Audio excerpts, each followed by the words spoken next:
কোরআনে কারিমে আল্লাহ নবীর জন্ম নিয়ে আনন্দ করে কথা দেননি, বলেছেন নবীর আদর্শ নিয়ে অনুসরণ করো। লাকাদ কানা লাকুম ফি রাসূলিল্লাহি উসওয়াতুন হাসানাহ। রব্বুল আলামিন বলেন তোমাদের জন্য মহত্তম আদর্শ লুকিয়ে রেখেছি আমি রাসূলুল্লাহর জীবনে, রাসূলুল্লাহর জন্মে। এই কথা আছে কোরআনে, ফি রাসূলিল্লাহি, রাসূলুল্লাহ আল্লাহ রাসূলের ভেতরে উসওয়াতুন হাসানা, উত্তম আদর্শ। তাহলে আল্লাহ এখানে বিলাতুন না দিয়ে উসওয়াতুন হাসানা দিলেন কেন? এবার আমার প্রশ্ন, এই আপনি শুনতেছেন? না না, আপনার মন পাচ্ছেন, এদিকে তাকান। যদিও নবীজি ঘোষণা হয়েছিলেন সেই জন্মের সময়, পৃথিবী তৈরি হওয়ার আগে আমাদের নবী নবী, কিন্তু ঘোষণাটা হয়েছে 40 বছর বয়সে। আমরা এখানে পাগল যদি হয় আমরা বলবো 40 বছরের আগে পুরা আরব জাহানে মুহাম্মদুর রাসূলুল্লাহ কেউ মুহাম্মদুর রাসূলুল্লাহ বলতো না, বলতো আব্দুল্লাহ, মুহাম্মদ ইবনে আব্দুল্লাহ। এটা ঠিক আছে না? যদি প্রশ্ন থাকে বলেন। ওনাকে কি 1 থেকে 40 বছর পর্যন্ত পুরা আরব জাহানে কেউ রাসূলুল্লাহ বলে ডাক দিয়েছে? বলেন কি বলতো? মুহাম্মদ ইবনে আব্দুল্লাহ অথবা আস-সাদিক, আল আমিন, এই নামগুলো দিত। এখন রাসূলুল্লাহ হয়েছেন 40 বছর বয়সে, যখন নবুয়ত পেয়েছেন কোরআনের দ্বারা। কোরআন পাওয়ার পরেই উনি যখন আসলেন তখন হয়ে গেলেন মুহাম্মদ ইবনে আব্দুল্লাহ থেকে মুহাম্মদুর রাসূলুল্লাহ। এবার মূল কথা বলছি, আল্লাহ পাক কেন ফি রাসূলিল্লাহি উসওয়াতুন হাসানা দিয়েছেন? তোমাদের জন্য মহত্তম আদর্শ নিয়ে আল্লাহ লুকিয়ে রেখেছে রাসূলুল্লাহ জীবনে।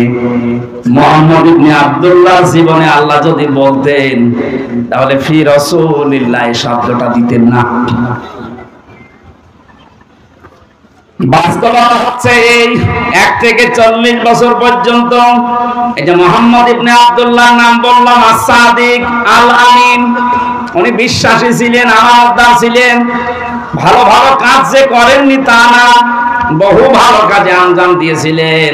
হেলফুল ফজল গঠনের মাধ্যমে শান্তির সঙ্গ ভাঙিয়েছিলেন 17 বছর বয়সে। সেখান থেকে 40 এই 23টা বছরে পুরা আরব জাহান তিনি চষে বেরিয়েছেন ওই সঙ্গের মাধ্যমে, যে শান্তি কিভাবে কায়েম করা যায়। কিন্তু কাঙ্ক্ষিত মানে শান্তি তিনি দাঁড় করাতে পারেননি। এটা ঠিক আছে?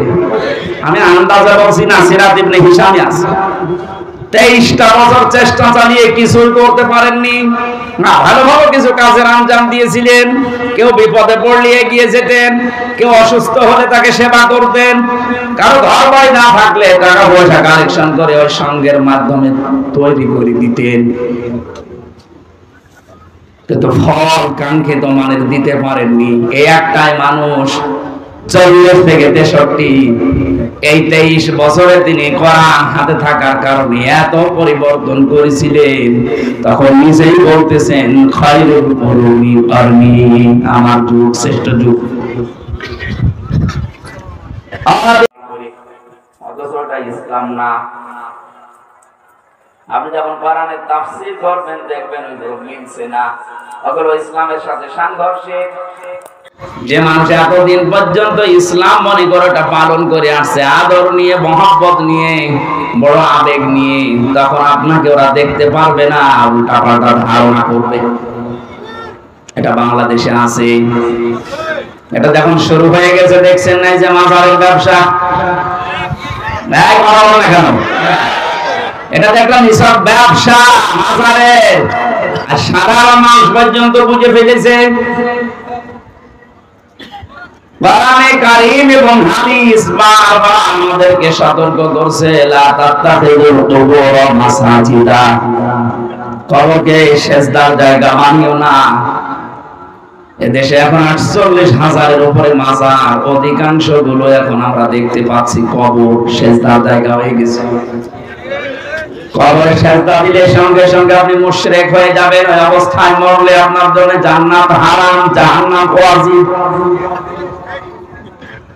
ইন্নাহু মান ইউশরিক বিল্লাহি ফাকাদ হারামাল্লাহু আলাইহিল জান্নাহ ওয়া মা'ওয়াহুন নার ওয়া মা লিয-যালিমিনা মিন আনসার।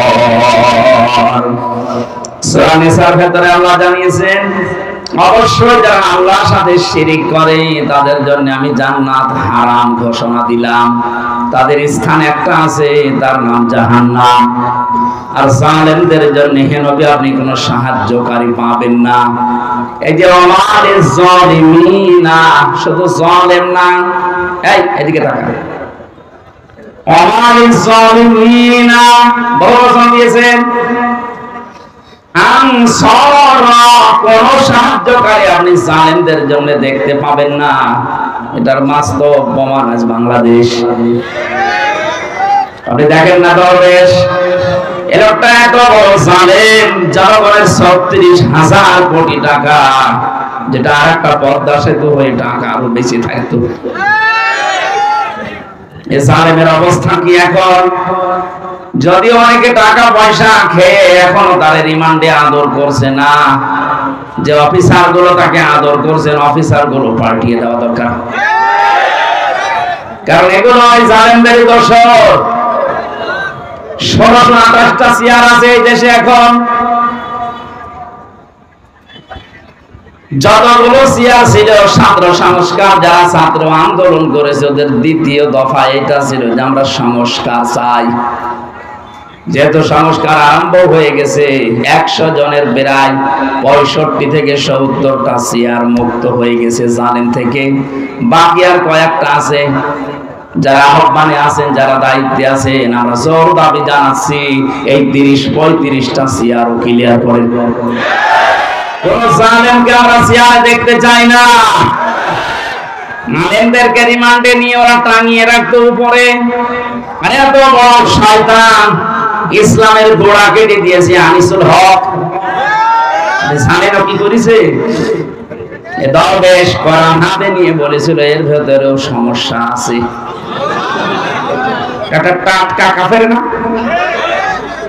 আল্লাহ বলেন জালিকাল কিতাবুল লা রাইবা ফীহি, এর ভেতরে সন্দেহ করার কথা অবকাশ পর্যন্ত নেই।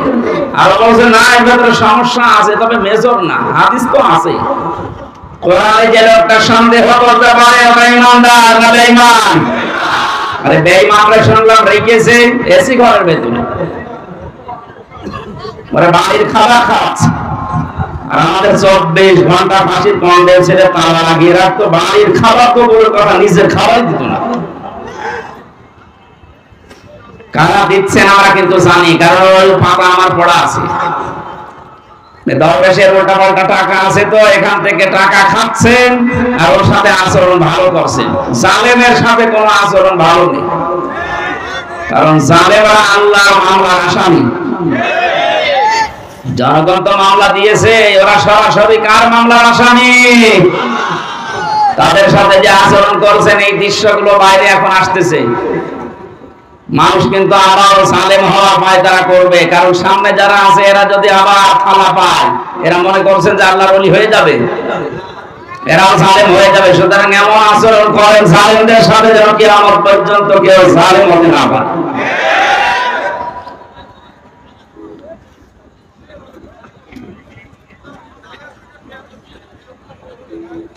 জালেমদের জন্য কোন সাহায্যকারী দুনিয়া আখিরাতে নেই, এ ঘোষণা কার?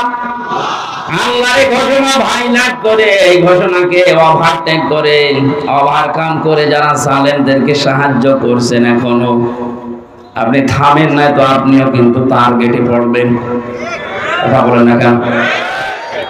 আমি ইঙ্গিত দিলাম, কথা মতো আপনি বুঝেছেন না, বোঝার ভান করে বসে থাকবেন না।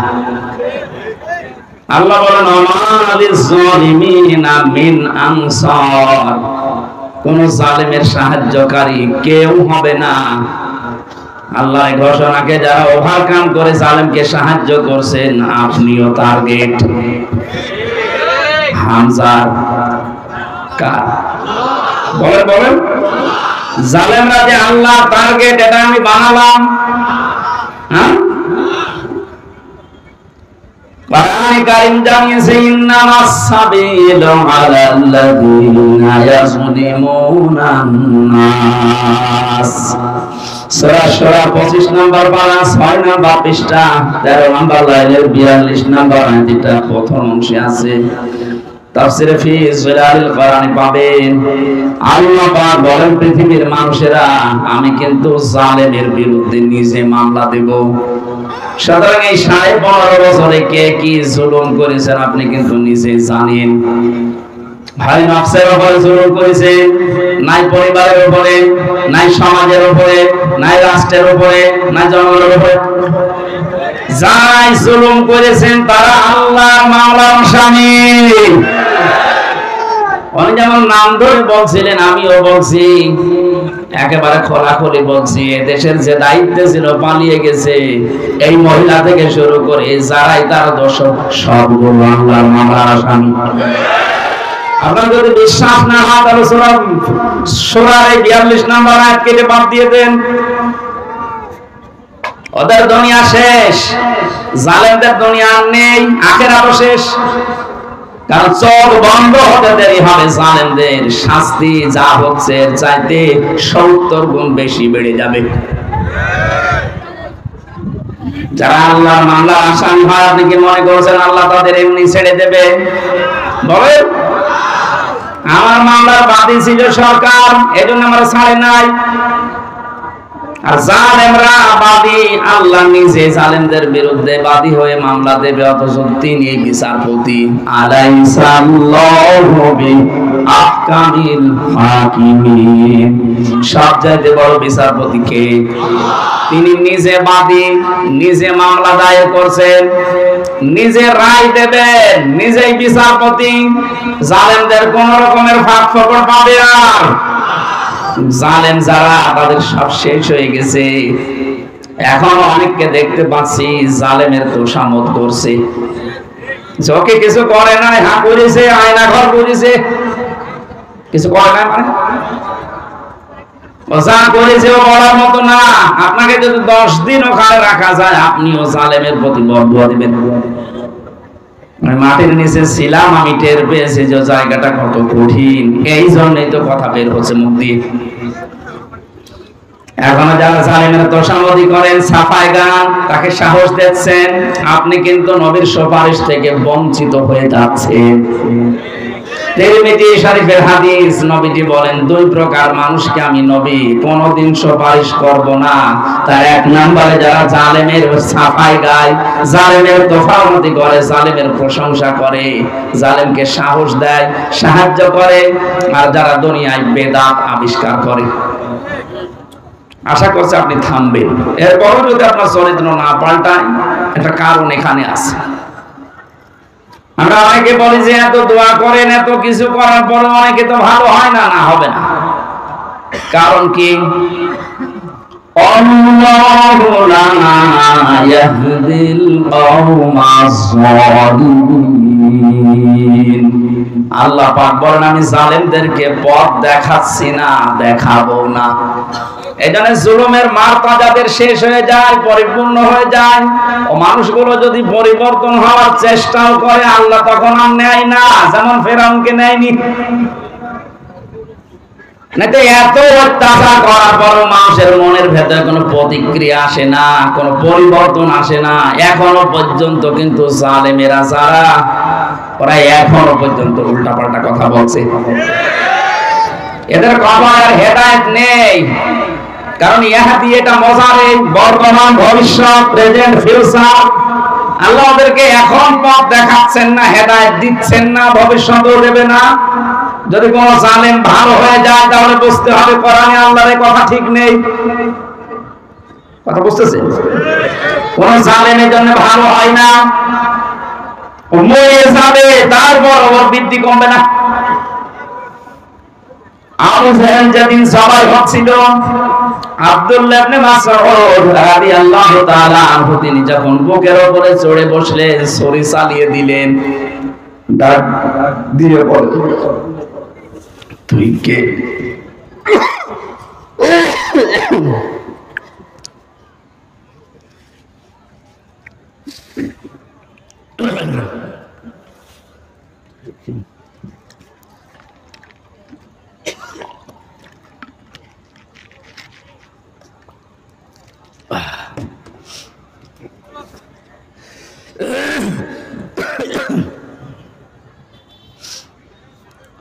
আমার রোগের উপরে থেকে হযরত ইবনে মাসউদ বললেন, আমি ইবনে মাসউদ, কি করিস এখন? বলে, তোকে জবাই করব।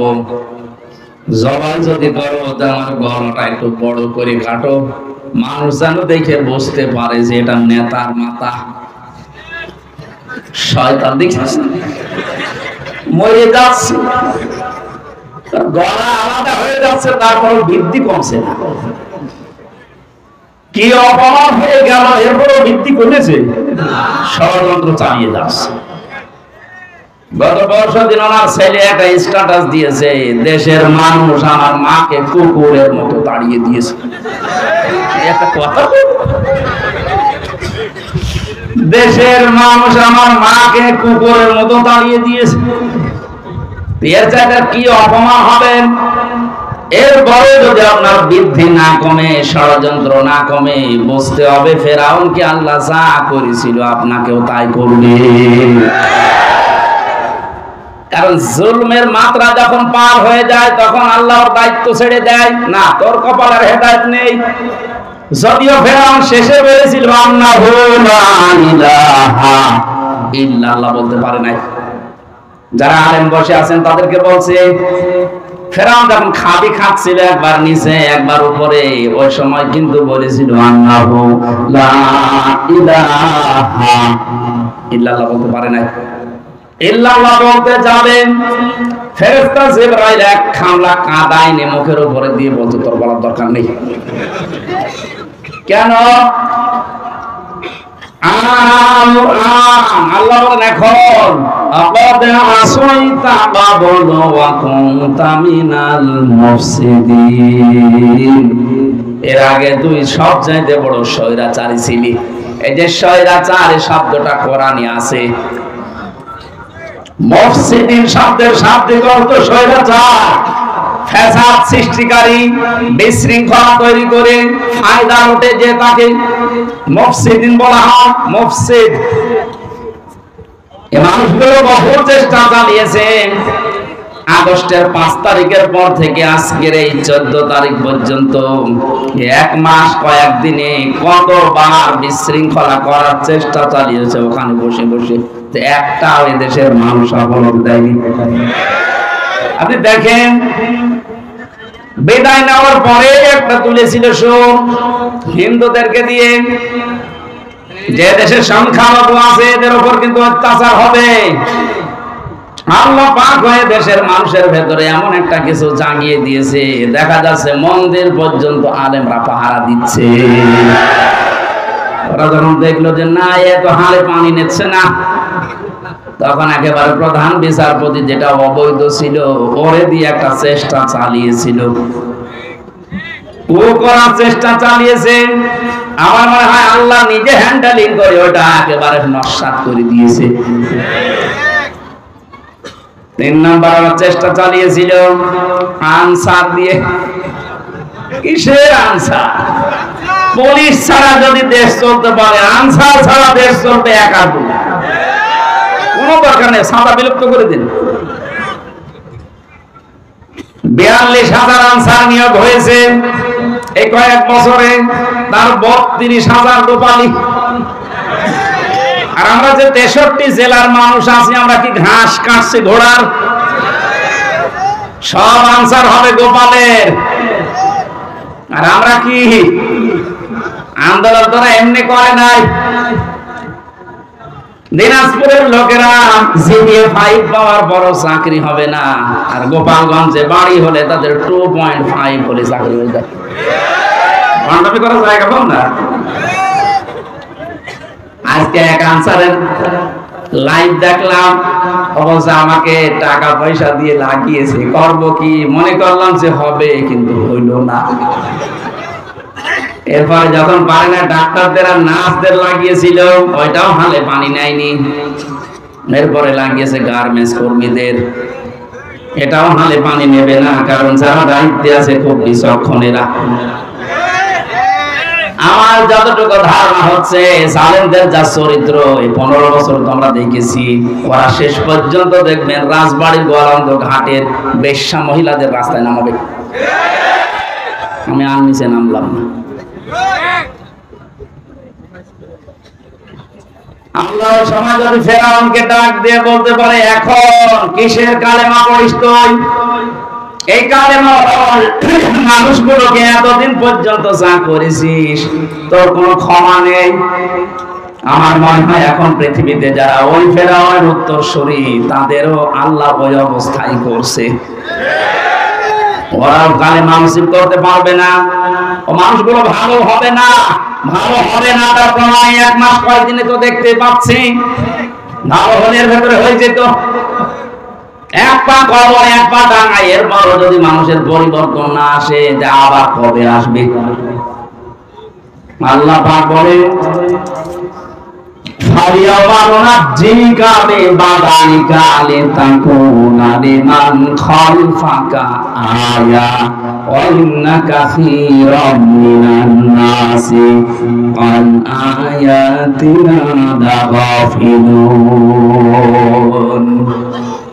আজকের এই দিনে আমি তোকে মারবো না, তোকে আমি সটকি দিয়ে রাখলাম। মেডিসিন লাগবে না, ওষুধ দেওয়া লাগবে না, পানিতে খাবে না, মাটিতে নষ্ট হবে না, পোকামাকড়ে খাবে না, কিয়ামত পর্যন্ত তোর আমি নিদর্শন বানালাম। আমার তো এই আয়াতটা পড়ার পরে আরে বাংলাদেশের যে দৃশ্য, মনে হচ্ছে অনেককে আল্লাহ সামনে সটকি বানিয়ে রাখবে। না তো বৃদ্ধি কমে না কেন? এত কিছু হওয়ার পরেও যদি মানুষের বৃদ্ধি না কমে, বুঝতে হবে আল্লাহ ওরে ফেরাউনের মতোই ধরবে। লিমান খালফাকা আয়া, আমাদের পেছনে যারা দুনিয়ায় আসবে তাদেরকে শিক্ষা দেওয়ার জন্য নিদর্শন হিসাবে। কিন্তু আল্লাহ আফসোস করেন, অধিকাংশ মানুষ এই সমস্ত নিদর্শন দেখার পর দেখা যায় যে পরিবর্তন হয় না, গাফেল হয়ে থাকে।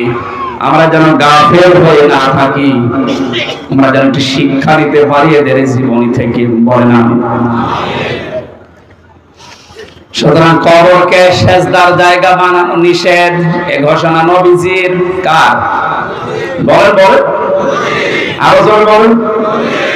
নবীজির এই কথাকে যারা এতদিন পর্যন্ত না মেনে নিজেদের জীবনে ব্যবসা প্রতিষ্ঠান বানিয়ে কবরটাকে, মাজারটাকে আজ একেবারে 180 মাইল বেগে সিঁড়িকের আঁকড়া বানিয়েছেন, কোরআনের হাদিসের ব্যাখ্যা দিলে এই মাজারগুলো টিকবে?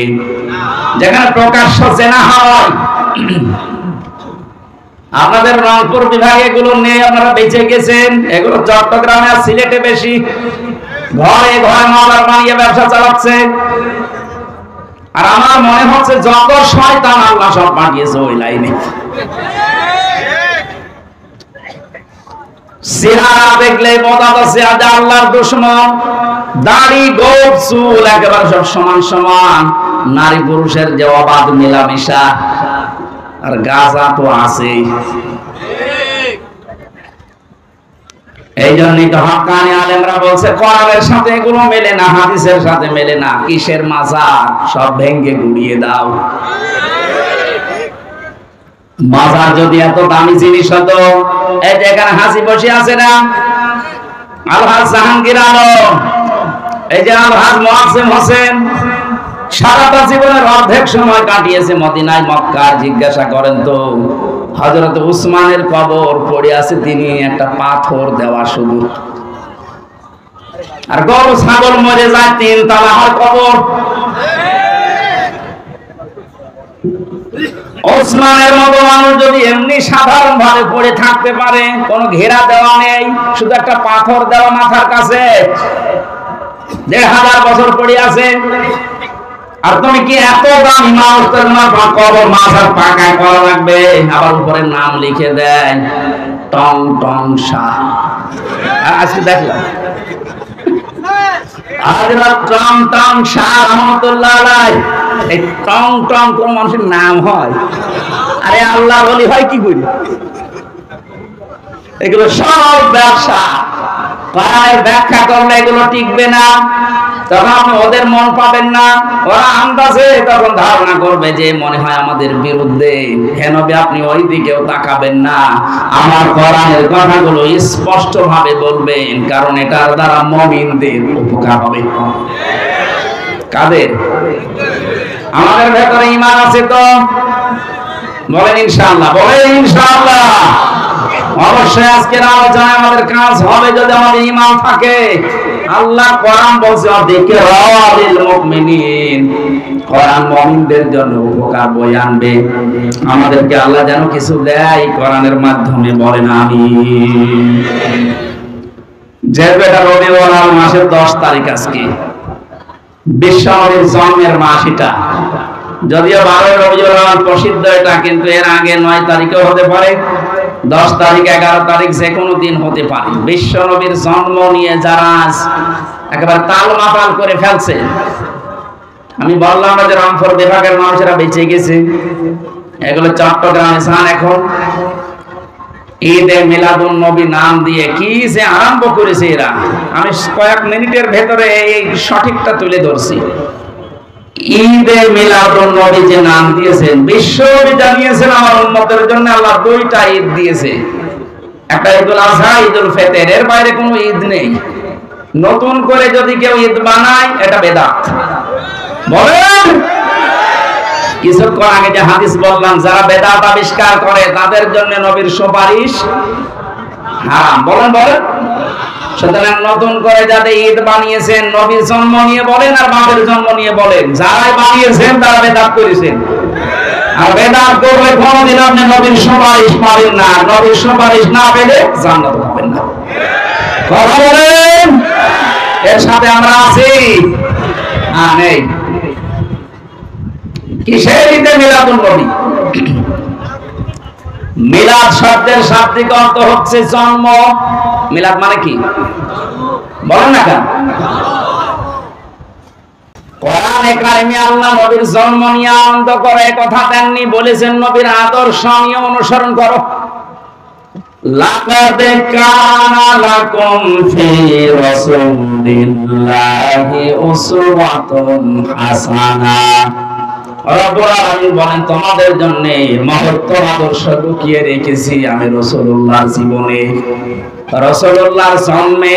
এই কথা আছে কোরআনে, ফি রাসূলিল্লাহি, রাসূলুল্লাহ আল্লাহ রাসূলের ভেতরে উসওয়াতুন হাসানা, উত্তম আদর্শ। তাহলে আল্লাহ এখানে বিলাদুন না দিয়ে উসওয়াতুন হাসানা দিলেন কেন? এবার আমার প্রশ্ন, এই আপনি শুনতেছেন না? না, আপনার মন পাচ্ছেন, এদিকে তাকান। যদিও নবীজি ঘোষণা হয়েছিলেন সেই জন্মের সময়, পৃথিবী তৈরি হওয়ার আগেই আমাদের নবী নবী, কিন্তু ঘোষণাটা হয়েছে 40 বছর বয়সে।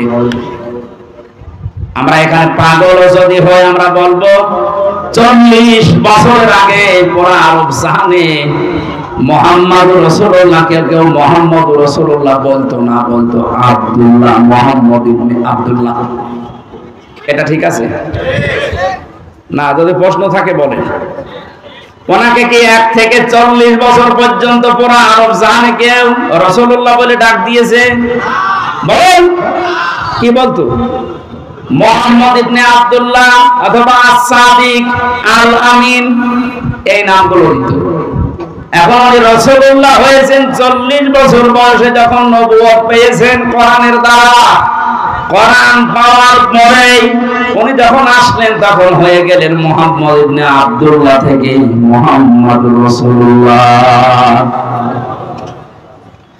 এবার মূল কথা বলছে, আল্লাহ পাক কেন ফি রাসূলিল্লাহি উসওয়াতুন হাসানা দিয়েছেন? তোমাদের জন্য মহত্তম আদর্শ আমি আল্লাহ লুকিয়ে রেখেছি রাসূলুল্লাহ জীবনে। মুহাম্মদ ইবনে আব্দুল্লাহ জীবনে আল্লাহ যদি বলতেন তাহলে ফি রাসূলিল্লাহ শব্দটা দিতেন না। বাস্তবতা হচ্ছে এই 1 থেকে 40 বছর পর্যন্ত এই যে মোহাম্মদ ইবনে আব্দুল্লাহ নাম বললাম আস-সাদিক আল আমিন, উনি বিশ্বাসী ছিলেন, আমানতদার ছিলেন। ভালো ভালো কাজ যে করেননি তা না, বহু ভালো কাজে আঞ্জাম দিয়েছিলেন। হেলফুল ফজল গঠনের মাধ্যমে শান্তির সঙ্গ ভাঙিয়েছিলেন 17 বছর বয়সে। সেখান থেকে 40 এই 23টা বছরে পুনরায় জাহান তিনি চষে বেরিয়েছেন ওই সঙ্গের মাধ্যমে, যে শান্তি কিভাবে কায়েম করা যায়। কিন্তু কাঙ্ক্ষিত মানের শান্তি তিনি দাঁড় করাতে পারেননি। এটা ঠিক আছে? আমি আন্দাজে বলছি না, সিরাত ইবনে হিশামে আছে 23টা বছর চেষ্টা চালিয়ে কিছুই করতে পারেননি। না, ভালো ভালো কিছু কাজের আঞ্জাম দিয়েছিলেন। কেউ বিপদে পড়লে এগিয়ে যেতেন, কেউ অসুস্থ হলে তাকে সেবা করতেন, কারো ঘর বাড়ি না থাকলে টাকা পয়সা কালেকশন করে ওই সঙ্গের মাধ্যমে তৈরি করে দিতেন। কিন্তু ফল কাঙ্ক্ষিত মানের দিতে পারেননি। এই একটাই মানুষ 40 থেকে 63 এই 23 বছরে তিনি কোরআন হাতে থাকার কারণে এত পরিবর্তন করেছিলেন। তখন নিজেই বলতেছেন খায়রুল কুরুনি কারনি, আমার যুগ শ্রেষ্ঠ যুগ। আমার দিনাজপুরবাসী, বিবেক যদি আপনার থাকে আপনি মিলাবেন। আজ যারা শুধু মিলাদ নিয়ে আনন্দ করেন, রাসূলের সিরাত নিয়ে, তার আদর্শ নিয়ে কোনো কথা নেই, তার আদর্শের বাস্তবায়ন নেই। আপনি জাহান্নামে যাবেন শুধু মিলাদের কারণে। আমি হাসির জন্য কান্নার জন্য বলি নাই, চিন্তার জন্য বলছি। টাকার নবীজির 2টা চাচার দিকে, হযরতে হামজা, হযরতে আব্বাস রাদিয়াল্লাহু তাআলা আনহুমা। এই 2জন চাচা শুধু নবীর জন্মে খুশি ছিলেন না, জন্মের সময় তারা খুশি, কারণ এতিম ভাইয়ের ছেলে, ভাই নেই অথচ তার ছেলে দুনিয়ায় আসতেছে, এই জন্য তারা 2জনেই খুশি ছিল। পরবর্তীতে শুধু জন্মে মিলাদে খুশি না, তারা নবীর আদর্শ পেয়ে এত বেশি খুশি হয়েছিলেন, হযরতে হামজা নিজের জীবন দিয়েছেন রাসূলুল্লাহর আদর্শের কারণে। কথা বলে না কেন? নবীজির আদর্শ মানতে গিয়ে 70 টুকরা হয়েছেন, তারপর নবীর আদর্শ ছাড়েননি। এটা শোনেননি কোনোদিন? হযরতে আব্বাস রাদিয়াল্লাহু তাআলা তিনি নিজে জানিয়েছেন, মানসা কতামাল ঈমান, তুমি যদি ঈমানের স্বাদ পেতে চাও, মান রাদিয়া বিল্লাহি রাব্বা, যে ব্যক্তি আল্লাহকে রব পেয়ে খুশি হয়ে গেছে, অবিল ইসলামি দীনা, ইসলামকে জীবন ব্যবস্থা পেয়ে যারা খুশি, নবী মুহাম্মদুর রাসূলুল্লাহ সাল্লাল্লাহু আলাইহি ওয়াসাল্লাম নবিয়্যান ওয়া রাসূলা, মুহাম্মদুর রাসূলুল্লাহকে যারা নবী এবং রাসূল পেয়ে খুশি, এই 3টা গুণ যে অর্জন করবে সে ব্যক্তি ঈমানের স্বাদ পাবে। তিনি যদি না পান তাহলে হাদিস তিনি বলতেন। বলেন, তার মানে বোঝা গেল তিনি শুধু মুহাম্মদ ইবনে আব্দুল্লাহকে পেয়ে খুশি না, শুধুমাত্র হাদিসার জন্মে তিনি খুশি ছিলেন না, তাকে নাবিয়্যা ওয়া রাসূলা, নবী এবং রাসূল পেয়েও খুশি ছিলেন। এই জন্যই 2জন চাচা জান্নাতি। এখন বলেন না কেন? সিস্টেম অপর পৃষ্ঠায় দেখুন, আরো 2জন চাচার কথা আমরা জানি। একজন আবু তালেব আর একজন আবু লাহাব, এইটা আপন চাচা। এই 2জন চাচা শুধু নবীর জন্মে খুশি ছিল, মিলাদে খুশি ছিল, কিন্তু নবীর আদর্শ পেয়ে তারা খুশি না। নবী যখনই তাদের আদর্শের কথা বলেছেন তখনই তারা পাথর মেরেছে। কথা বলেন না কেন? আবু লাহাব পাথর মেরেছিল না? আর চাচাকে বলেছিল, ইয়া আম্মি আবি তালিব, কুল লা ইলাহা ইল্লাল্লাহ হাজ্জুন লাকা ইনদাল্লাহি ইয়াউমাল কিয়ামাহ। হে চাচা, শুধু আমার কানের কাছে মুখটা নিয়ে বলেন যে লা ইলাহা ইল্লাল্লাহ, মুহাম্মদ রাসূলুল্লাহ বলা লাগবে না, শুধু আল্লাহর ঘোষণাটা একটু দেন। আমি নবী সাক্ষী দিচ্ছি, কিয়ামতে আল্লাহর কাছে ঝগড়া করে আপনাকে আমি জান্নাতে পৌঁছে দেব। কিন্তু লোকটা বলেছিল, ভাতিজা মুহাম্মদ, তোমাকে আমি ভালোবাসি, কিন্তু তোমার এই আদর্শ আমি মানতে পারলাম না, তোমার কালেমা মুহাম্মদুর রাসূলুল্লাহ আমি বলতে পারবো না। তাহলে মানুষ আমাকে কাপুরুষ বলবে, ভীরু বলবে, একটা বড় নাম দেবে আমার নামে। দিনাজপুরবাসী এখন আপনার বিবেকের তালা খোলে না যে দুইটা আপন চাচা এরা মিলাদ পেয়ে নবীর জন্ম পেয়ে আনন্দ করেছে, নিজের বাড়ি পর্যন্ত আজাদ করে দিয়েছে। আবু তালেব এত বেশি আনন্দ তো নবীজিকে পেয়ে নিজের বুকে নিয়ে, মাথায় নিয়ে, পিঠে নিয়ে সব জায়গায় আনন্দ করত। রাহিতুল মাকতুম পড়তে গিয়ে দেখলাম আবু তালেব নামে এই লোকটাকে আল্লাহ কিয়ামতের দিন পায়ের নিচে দুইটা আগুনের ফিতা লাগিয়ে দেবে, ওর মাথার মগজ পর্যন্ত টকবক করে ফুটবে। প্রশ্ন আসতে পারে শরীরের অন্য জায়গায় জাহান্নামের আগুন লাগবে না কেন? হাদিসটা যদিও দুর্বল, সনদটা আমি শিক্ষার জন্য বলছি। এই লোকটা জন্মের পর থেকে এত বেশি আনন্দ, এত বেশি খুশি হয়েছিল। নবীজি তো আগেই হারিয়েছেন বাবাকে, 6 বছর বয়সে মাকে, 8 বছর বয়সে যখন দাদাকে হারিয়ে ফেললেন। দাদা তখন এই যে আবু তালেব নামে চাচাকে বলেছিল, এই যে আমার এতিম নাতি, এর বাবা নেই, মা নেই, তোর কাছে রেখে গেলাম, কোনদিন যেন কষ্ট দিবি না। এখানে আবু তালেব নিজের সন্তান আলীর চাইতেও মুহাম্মদ রাসূলুল্লাহকে বেশি আদর করত। আবু তালেবের পুরা জীবনই আমি পড়ে দেখেছি, কোনদিনও নিজের সন্তান আলীকে নিজের বুকের মাঝে নিয়ে ঘুমায়নি, কিন্তু বিশ্ব নবীকে কাছে করে নিয়ে মানুষ করেছে। কখনো বুকে নিয়েছে, কখনো পিঠে নিয়েছে, কখনো মাথায় নিয়েছে, কখনো চুমা দিয়েছে। যতগুলো জায়গা নবীর শরীরের সাথে ওর টাচ হয়েছে, ওই জায়গাগুলো আল্লাহ জাহান্নামের জন্য হারাম বানিয়ে দিয়েছে। কিন্তু যেখানে নবীজির শরীর লাগে নাই, পায় কোনদিন যেহেতু পায়ের কাছে রাখে নাই, এজন্য ওই জায়গা আগুন লাগিয়ে দেবে। ঘটনা শুধু সিরাত ইবনে হিশাম রাহিতুল মাকতুম শুধু শোনা না, এখানে শিক্ষা কি?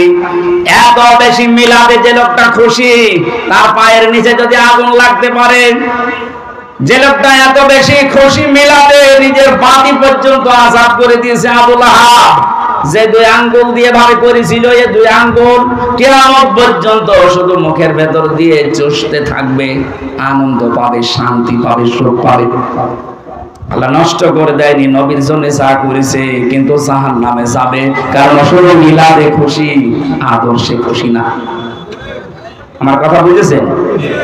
সুতরাং রবিউল আউয়াল মাসে শুধু যারা মিলাদ পড়ে শুধু জিলাপি আর খিচুড়ি খেয়ে শেষ করে দিচ্ছেন, নবীর আদর্শকে জমিনে বাস্তবায়ন করার জন্য কোনো উদ্যোগ আপনার নেই, আপনিও আবু লাহাবের মতো, আবু তালেবের মতো জাহান্নামে যাবেন। আশা করছি আপনি ফিরে আসবেন।